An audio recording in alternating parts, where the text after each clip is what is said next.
bienvenue à tous sur le Flashback, l'émission qui vous replonge dans les actions les plus mythiques de la NBA. Une fois n'est pas coutume, on vous propose de revivre un match tout entier. Mais quel match! Une soirée hors du temps, immédiatement entrée dans la légende de la NBA. Sans doute la performance offensive la plus ahurissante de notre époque. Le record en carrière du Black Mamba. Kobe Bryant. Un génie du basket qui a fait rêver des générations entières avec ses exploits. Et un compétiteur hors norme qui s'est hissé au niveau des meilleurs joueurs de l'histoire grâce à son mental exceptionnel. Vous l'avez deviné, nous allons parler de Kobe Bryant et vous raconter son fameux match à 81 points contre les Toronto Raptors. Alors on prend notre machine à remonter le temps, direction le Staples Center au soir du 22 janvier 2006. Vous nous suivez? Let's go! Welcome to the Kobe Show. Take 2.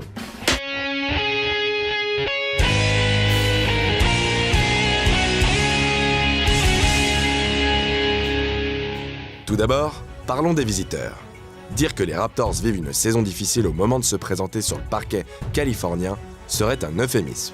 Sur les 16 premiers matchs de la saison, l'équipe canadienne n'en remporte qu'un seul. Après un tel départ, difficile de nourrir un quelconque espoir pour l'équipe de Sam Mitchell. Dès le mois de janvier, les playoffs ressemblent plus à un fantasme qu'à un objectif réaliste pour cet effectif limité. Autour de la star montante Chris Bosh, Jalen Rose et Mike James tentent de maintenir à flot une équipe qui manque cruellement de profondeur de banc. Mais en face, tout n'est pas rose pour les Lakers. Les Angelinos se battent pour une simple place en play-off. Une situation inhabituelle pour une franchise habituée au final. Mais 2 ans plus tôt, en 2004, le Shaq a plié ses bagages pour filer du côté de Miami et rejoindre le jeune D-Wade. Ce départ marque la fin brutale d'une dynastie à Los Angeles. Un three-peat, un duo de feu avec Kobe, mais surtout un vide énorme laissé dans l'effectif. Après le départ d'O'Neal, Kobe devient certes le seul maître à bord, mais avec un effectif bien moins prestigieux qu'autrefois. En 2005, les Lakers ratent même les playoffs. Une première dans la carrière de Bryant. Forcément, la tension monte en interne et la star réclame un supporting cast de qualité pour ramener LA au sommet de la conférence Ouest. Il faut dire qu'avec Smoosh Parker, Kwame Brown et Chris Mihm, il n'est pas aidé. Parker, joueur médiocre pour la NBA, est l'un des souffre-douleurs préférés de Kobe. Les seules discussions entre les deux hommes portent sur la manière dont le jeune meneur doit passer la balle à la superstar. Oh yeah, I'm sorry. Sorry. Et que dire de Kwame Brown? C'est tout simplement l'un des plus gros flops de l'histoire. Choisi en première position de la draft 2001 par les Wizards de Michael Jordan, il ne dépassera jamais les 10 points de moyenne aux Lakers. Quant à Chris Mihm, inutile de l'accabler plus que ça. Bref, le supporting cast autour du numéro 8 est plus que faiblard. Et Lamar Odom est bien le seul sur qui Kobe peut s'appuyer à la création. Le bilan de 21 victoires et 19 défaites est révélateur du manque de régularité de l'équipe de Phil Jackson. Car les Lakers vivent et meurent à travers les exploits offensifs de leur star Kobe Bryant. Et il faut dire que cette saison-là, Kobe est inarrêtable. Il multiplie les sorties de folie et poste des statistiques incroyables au scoring. Au mois de janvier, il totalise déjà 12 matchs à plus de 40 points et une pointe à 62 points contre Dallas. Au moment de l'entre-deux, rien ne laisse présager que ce match va entrer dans la légende de la Ligue. 81-point game. How did you feel that morning? My body was actually a little sore that morning, actually. But my body was pretty sore. I think we just came off a tough loss. And we were playing Toronto, and the team just wasn't. We just weren't in sync. Toronto débute parfaitement le match, sous l'impulsion de Mike James et Chris Bosh. La formation de Sam Mitchell domine Los Angeles et mène 63-49 à la mi-temps. En face, Kobe a déjà inscrit 26 points, mais semble bien esselé. First half was, I had 20 points at halftime, 16 points at halftime, something like that. Lamar Odom est à la ramasse offensivement et finira le match avec 8 points et seulement un tir réussi. Un sursaut d'orgueil est attendu pour les locaux, et c'est bien évidemment par Kobe que le salut passera. Le troisième quart-temps débute. Après 2 lancers de Maurice Peterson, les Rouges comptent même 18 points d'avance. C'est alors que le Black Mamba décide d'enfiler sa cape de super-héros. Kobe va se muer en sauveur et rien, ni personne ne va pouvoir enrayer la machine. Le meilleur scoreur de la ligue démontre tout son savoir-faire offensif et prend le contrôle de l'attaque californienne. Le show débute. When things start getting crazy, you start knocking down 3 straight threes, start fadeaways, hand one fadeaways, stuff like that. And that's when it starts getting really crazy. Then the game really starts slowing up. You feel like all you have to do is catch it. Il shoot à 3 points. Pénètre la raquette canadienne. Dunk. Et multiplie les paniers après la faute. Résultat, 27 points inscrits dans le troisième quart-temps et un avantage de 91-85 pour les Lakers. Le match est totalement relancé. Kobe en est à 53 points. La performance est déjà remarquable. The switch was completely on. At that point, it was tough. It was tough to turn it off after that. Mais contrairement aux autres performances ahurissantes de Kobe cette saison-là, la rencontre face aux Raptors est encore disputée à l'attaque du quatrième quart-temps. Un mois plus tôt face à Dallas, Kobe avait inscrit 62 points en seulement 3 quart-temps, avant que Phil Jackson ne le colle sur le banc pendant la totalité du quatrième quart-temps. On ose imaginer le résultat final s'il avait disputé le match dans sa totalité. Mais cette fois-ci, la donne est complètement différente. Et on sent que quelque chose d'unique est en train de se passer. À 6 minutes 30 de la fin du match, sur un drive, ligne de fond, il franchit la barre des 60 points. He's got 61 points. Let me say it again. How many? 61 points. What was Phil and your team? How were they reacting at this point in time? You know, I don't know. Because I was kind of getting in the zone and just kind of stay there. You know, become oblivious to everything that's going on. You don't think about your surroundings or what's going on with the crowd and the team. Le public du Staples Center est désormais debout à chaque fois que la star a la gonfle entre les mains. Les clameurs descendent des travées et on en veut encore. Les records au scoring tombent les uns après les autres.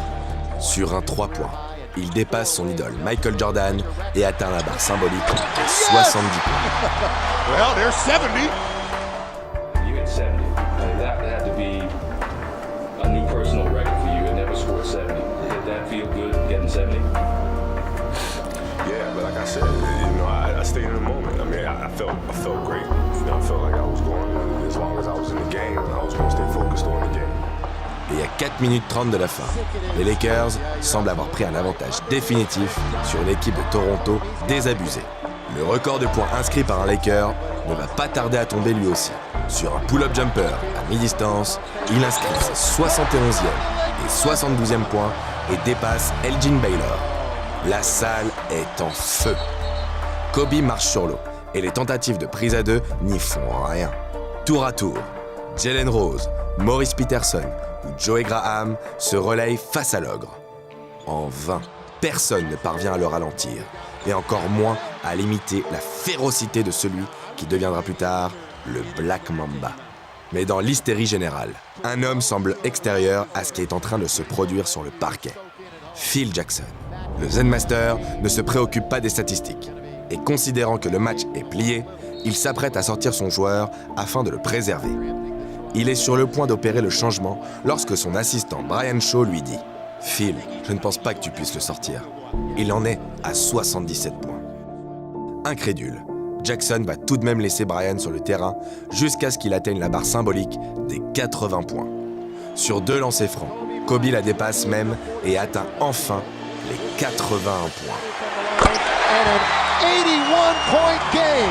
55 in the second half. You gotta get him out of the game. Somebody got a foul. I see. Ultime hommage, Jackson opère enfin son changement à 4 secondes de la fin pour honorer la performance d'un génie du basket. Tel un guerrier, il quitte le terrain le doigt pointé au ciel et reçoit l'ovation d'un Staples Center en transe. Le public est abasourdi, par la performance du franchise player des Lakers. Surtout, Kobe inscrit son nom pour l'éternité dans les livres d'histoire de la NBA. Avec ses 81 points, il établit la meilleure performance au scoring de l'histoire moderne de la NBA.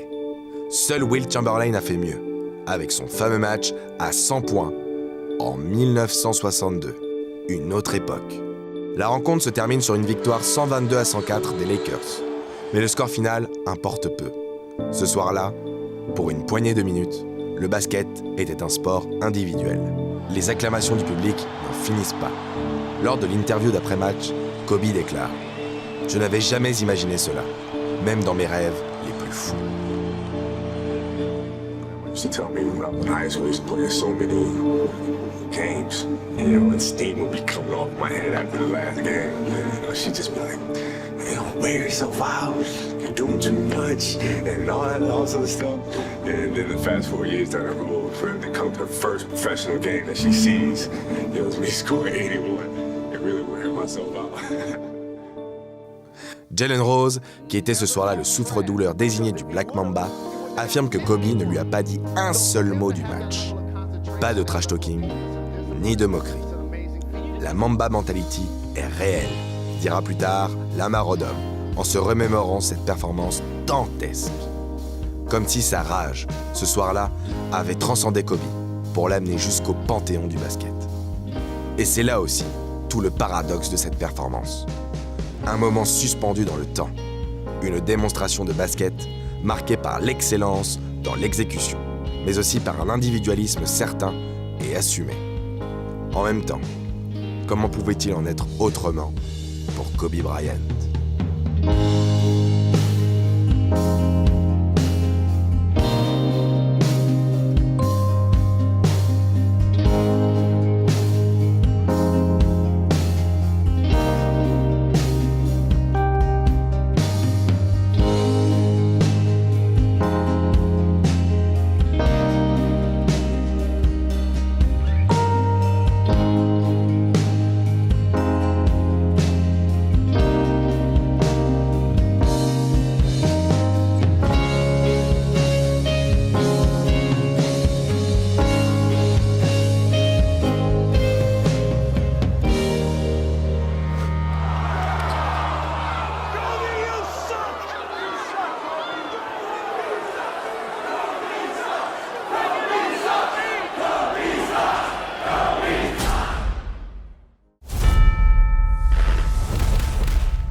A drink, Mr. Bryant? Yeah, I'll have a vodka martini. How many olives would you like?